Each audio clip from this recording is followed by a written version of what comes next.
ఏం మాయ చేసావే పార్ట్ 6.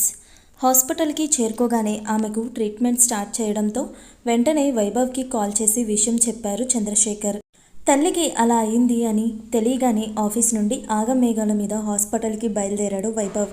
లోపల వైశాలి గారికి డాక్టర్ ట్రీట్మెంట్ స్టార్ట్ చేయడంతో బయట ఉన్న చంద్రశేఖర్ గారి దగ్గరున్న అన్వి తన నానమ్మకి ఏమవుతుందో తెలియక బిక్కుబిక్కుమంటూ భయంగా ఆవిడని తీసుకువెళ్లిన రూమ్ వైపే చూస్తూ ఉండడంతో అన్విని గమనించిన చంద్రశేఖర్ గారు పాపను గుండెలకు హత్తుకొని నానమ్మకి ఏం కాదురా అంటూ పాపకు ధైర్యం చెప్తున్నారు. కానీ లోపల ఆయనకి భయంగానే ఉంది. అప్పటికే తల్లితో అదే హాస్పిటల్కి చేరుకున్న ప్రేమ తల్లికి చెకప్ చేయించి ఆవిడ ఆరోగ్యం ఇప్పుడు కాస్త మెరుగుపడింది.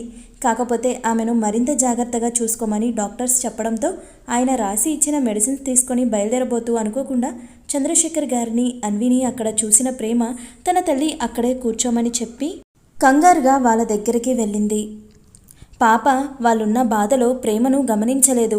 ఆ తాత మనవరాలు ప్రేమ కాస్త భయపడుతూనే అంకుల్ అంటూ చంద్రశేఖర్ గారి భుజం మీద చేయి వేసేసరికి ఆయన ఒక్కసారిగా ఉలిక్కిపడి ప్రేమను చూసి అప్పటి వరకు అదిగి పెట్టుకున్న కన్నీళ్లను ప్రేమను చూడగానే కట్టెలు తెంచుకోవడంతో అమ్మ ప్రేమ అని ప్రేమ చేతులు పట్టుకున్నారు. అప్పటికే ప్రేమను చూసిన అన్వి ఆమె కాళ్ళను చుట్టేసి వైశాలి గారికి ట్రీట్మెంట్ జరుగుతున్న రూమ్ వైపు చూపిస్తూ నానమ్మ అని ఏడుస్తూ ఉండడంతో లోపల ఉన్నది వైశాలి గారు అని ప్రేమకు అర్థమైంది.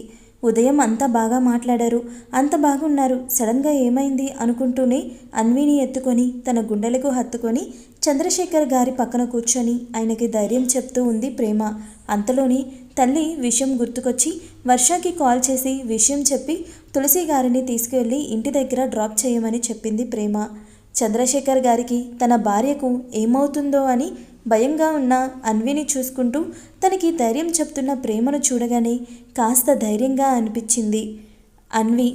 అన్వి అప్పటి వరకు ఏడవడం వల్ల ప్రేమ గుండెల్లో స్వతాన దొరకడంతో హాయిగా తల్లి పొదిల్లో బిడ్డ ఎలా అయితే ప్రశాంతంగా నిద్రలోకి జారుతుందో అలా పడుకుంది. ఇంతలో హాస్పిటల్కి చేరుకున్న వైభవ్ రిసెప్షన్లో తల్లి రూమ్ ఎక్కడో కనుక్కొని అక్కడికి చేరుకునేసరికి అక్కడ ప్రేమను చూసి షాక్కి గురయ్యాడు. కానీ ఎందుకో తన మనసుకి అక్కడ ప్రేమను చూడగానే వింధ్యాలానే అనిపించడంతో అంత బాధలో కూడా ఏదో తెలియని ఆనందంగా అనిపించింది వైభవ్కి. వెంటనే తండ్రి దగ్గరకు చేరి అమ్మకి సడన్గా ఏమైంది డాడీ అని అడిగాడు కంగారుగా. ఆ ప్రశ్నకు ఆయన ఆవిడిని ఎలాంటి పరిస్థితిలో చూశారో అంతా చెప్పేసరికి వైభవ్కి చాలా గిల్టీగా అనిపించింది. ఇప్పుడు తన తల్లి ఆ పరిస్థితిలో ఉండడానికి పొద్దున తను మాట్లాడిన మాటలే కారణమేమో అనుకొని తనని తాను నిందించుకుంటూ ఉండగా ప్రేమ అతనికి కూడా ధైర్యం చెప్పడంతో ముగ్గురు ఆ రూమ్ వైపే చూస్తూ కూర్చున్నారు. ఇంతలో వర్ష ప్రేమను వెతుక్కుంటూ అక్కడికి వచ్చి అప్పటికే తల్లికి ఏమవుతుందో అన్న భయంతో పీక్కుపోయిన వైభవ్ మొహాన్ని చూడగానే ఒక్కసారిగా మనసు చివుక్కుమనింది. క్షణం పాటు తనెక్కడుందో మర్చిపోయి వైభవ్ని అలానే చూస్తూ ఉండగా వర్షను గమనించిన ప్రేమ వర్ష అని పిలవడంతో తేరుకున్న వర్ష వెంటనే వైభవ్ నుండి చూపు మరల్చి పెద్దమ్మని ఇంటి దగ్గర డ్రాప్ చేసి వస్తాను అంటూ వడివడిగా అక్కడి నుండి వెళ్ళిపోయింది. వర్ష అప్పటికే ఆమెను వైభవ్ చూస్తున్నాడు అన్న బిడియంతో అక్కడి నుంచి వెళ్ళిపోయింది. వర్ష తులసి గారి దగ్గరికి వెళ్ళేసరికి ఆవిడ కాస్త అయోమయంగా అసలు ఎవరు వర్ష వాళ్ళు బాధపడుతుంటే ప్రేమ కూడా వాళ్ళ కోసం ఎందుకు అంత బాధపడుతుంది? తను పనిచేస్తున్న స్కూల్లో చదువుకునే పాప ఫ్యామిలీ మీద ఇంత అభిమానం ఏంటి అని అడిగారు. అప్పటికే ప్రేమ ఆవిడ దగ్గరికి వచ్చి అదే విషయం చెప్పి నిన్ను తీసుకెళ్ళడానికి వర్ష వస్తుందమ్మా, జాగ్రత్తగా ఇంటికి వెళ్ళు, నేను తిరిగి వచ్చే వరకు జాగ్రత్తగా ఉండు అని చెప్పడంతో ఆవిడ మాత్రం కూతురి మాటలు చెవికి ఎక్కించుకోకుండా ప్రేమ గుండెలకు అతుక్కొని హాయిగా నిద్రపోతున్న అన్వినే గమనిస్తూ ఉన్నారు. ఆవిడ అంతలా గమనించడానికి కారణం ప్రేమ గురించి తెలియని వాళ్ళకి ప్రేమ అన్విలను చూస్తే అచ్చమైన తల్లి బిడ్డల్లానే అనిపిస్తారు. అందుకే ఆవిడ అంతగా గమనిస్తూ ఉండడం, పైగా ఇప్పుడు వర్షను ఇలా అడగడం, ఆవిడ అలా అడిగేసరికి వర్ష అసలు అన్వి ప్రేమకు ఎలా పరిచయం అయిందో, వాళ్ళ మధ్య కొద్ది రోజుల్లోనే ఎంత మంచి అనుబంధం ఏర్పడిందో, అలాగే ఉదయం గుళ్ళో ఫ్యామిలీ మొత్తం ప్రేమను అభిమానంగా పలకరించడం అంతా చెప్పింది. ఆవిడని తీసుకొని ఇంటికి స్టార్ట్ అవుతూ అప్పటికే ఇంటికి చేరుకోవడంతో నేను కూడా హాస్పిటల్కి వెళ్తాను పెద్దమ్మ, అక్కడ ప్రేమ ఒక్కతే ఉంది అనడంతో పర్యధ్యానంలో ఉన్న తులసి గారు వర్ష మాటలు పట్టించుకోలేదు. ఎంతైనా తల్లి హృదయం కదా. వర్ష చెప్పింది అంతా విన్నాక పాపం ఆవిడికి ప్రేమ విషయంలో భయం మొదలైంది. అక్కడి నుండి ఇంట్లోకి వెళ్ళిన తులసి గారు దేవుడి పటం ముందు నిలబడి కన్నీళ్లతో, నా బిడ్డ జీవితం ఎటు తీసుకెళ్తున్నావయ్యా? ఇన్నాళ్ళు అది ఎదురు చూసిన ప్రేమ, దానికి ఇలా అందిస్తున్నావా?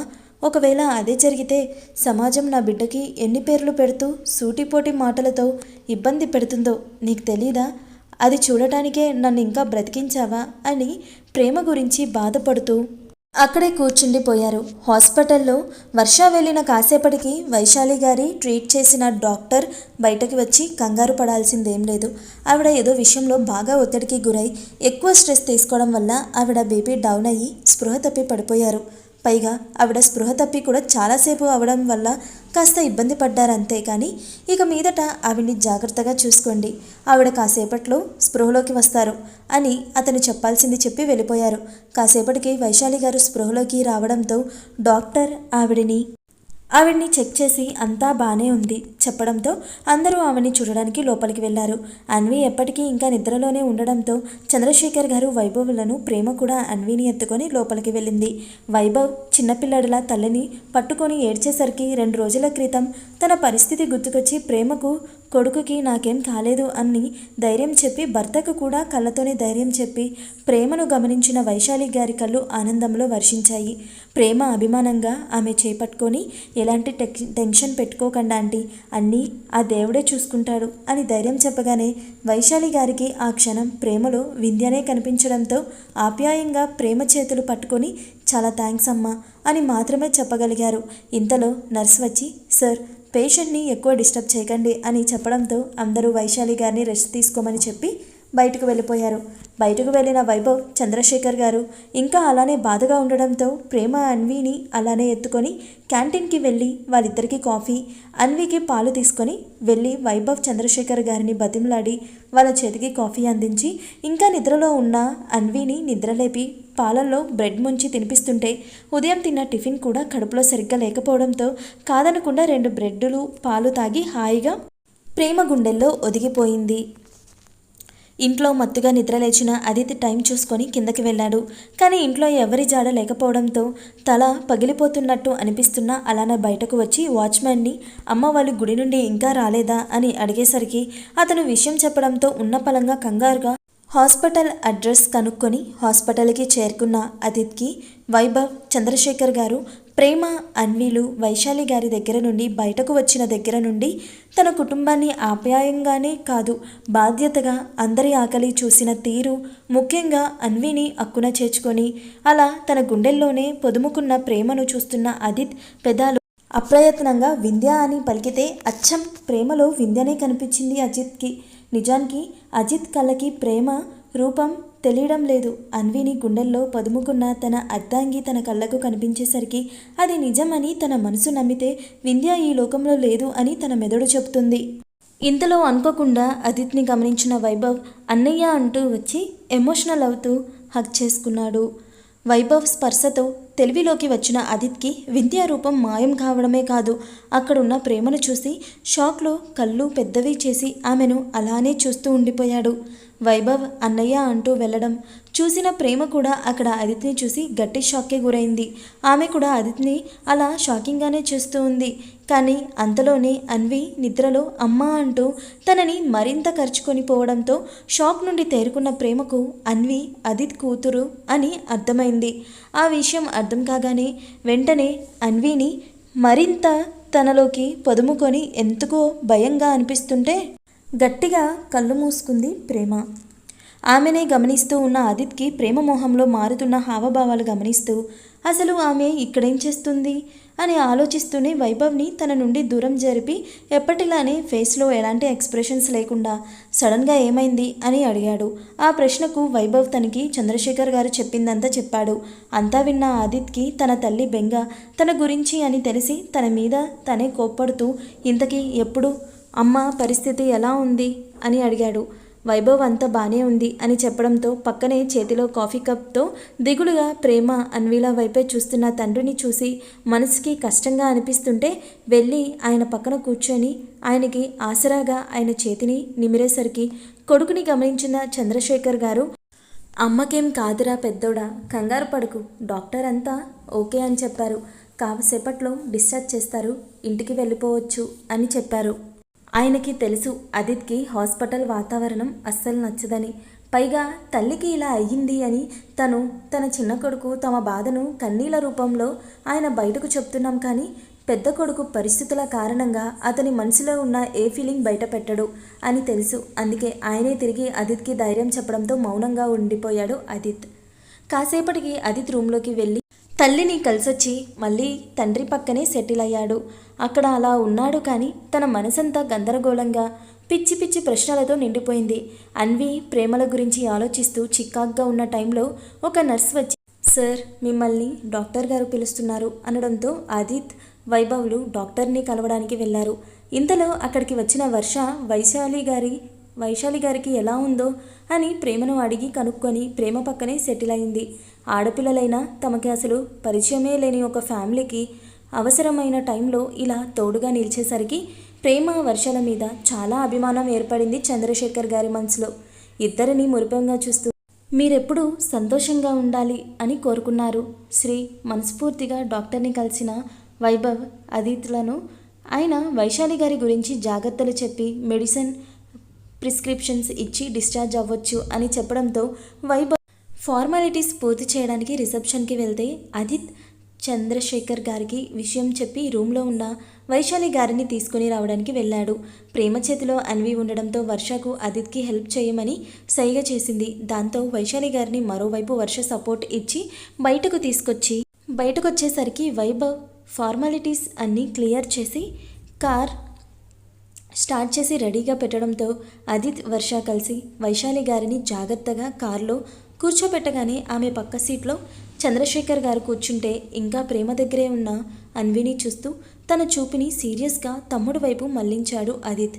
విషయం ముందే గ్రహించిన వైభవ్ అసలు అక్కడ జరుగుతున్న దానితో తనకి సంబంధం లేనట్టు వైశాలి గారి రిపోర్ట్స్ తీసి చంద్రశేఖర్ గారికి తనేదో డాక్టర్ రేంజ్లో ఏదో వివరిస్తుంటే ఆయన కూడా స్కూల్లో పిల్లాడిలా బుద్ధిగా వింటూ ఉన్నారు. ఇక వైశాలి గారు నీరసంతో వెనక్కి వాలి కళ్ళు మూసుకొని ఉంటే వర్ష తన స్కూటీ తీసుకొని రావడానికి పార్కింగ్లోకి వెళ్ళిపోయింది. ఇక మిగిలింది తనే కాబట్టి చేసేదేం లేక ప్రేమ దగ్గరున్న అన్వి కోసం చేతులు చాచాడు అదిత్.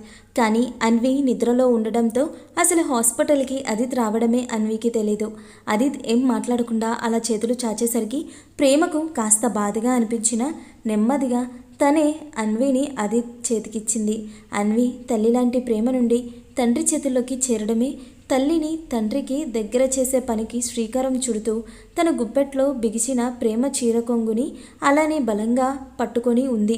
నిద్రలో ఉన్న అన్వి అదేమీ తెలియని అదిత్ చాన్నాళ్ల తర్వాత కూతురి స్పర్శకు పులికించిపోతూ కూతుర్ని గుండెల్లో పొదుముకొని ఆ భాగోద్వేగంలో కారు ఎక్కబోయేసరికి అన్వి చేతుల్లో ప్రేమ చీర కొంగు చిక్కుకుపోవడంతో ఆది ప్రేమ ఆ క్షణమే గమనించడంతో ఒక క్షణం ఆగండి అనడంతో అక్కడే ఆగిపోయాడు అదిత్.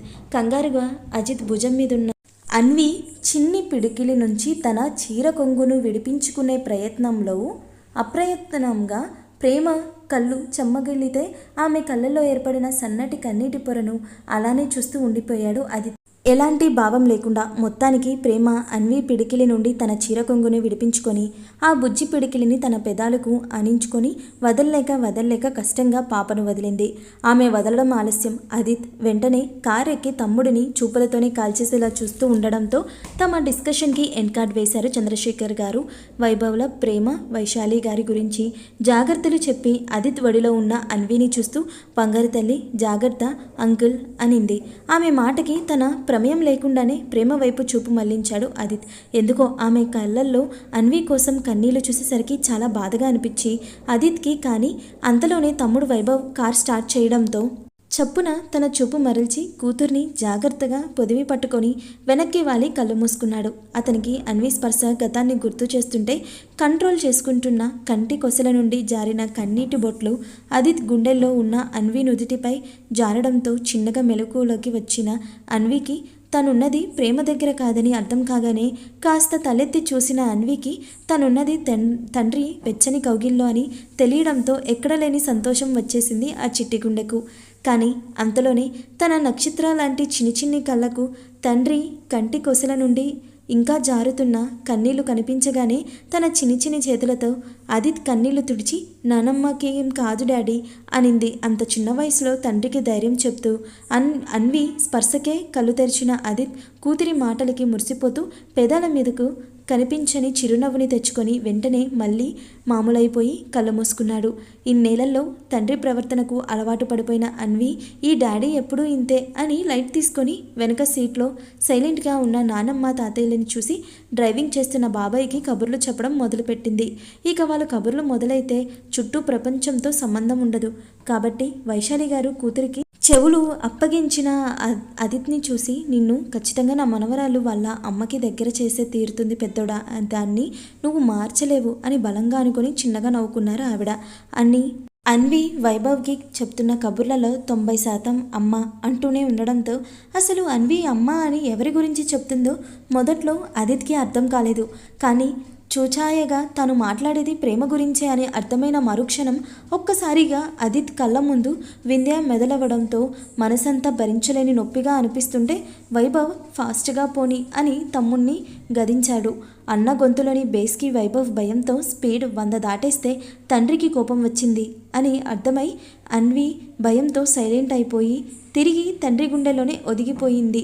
మళ్ళీ ఆ ఛాన్స్ ఎప్పటికీ దొరుకుతుందో అన్న బాధలో వర్ష ప్రేమను డ్రాప్ చేసి తను ఇంటికి వెళ్ళిపోయింది.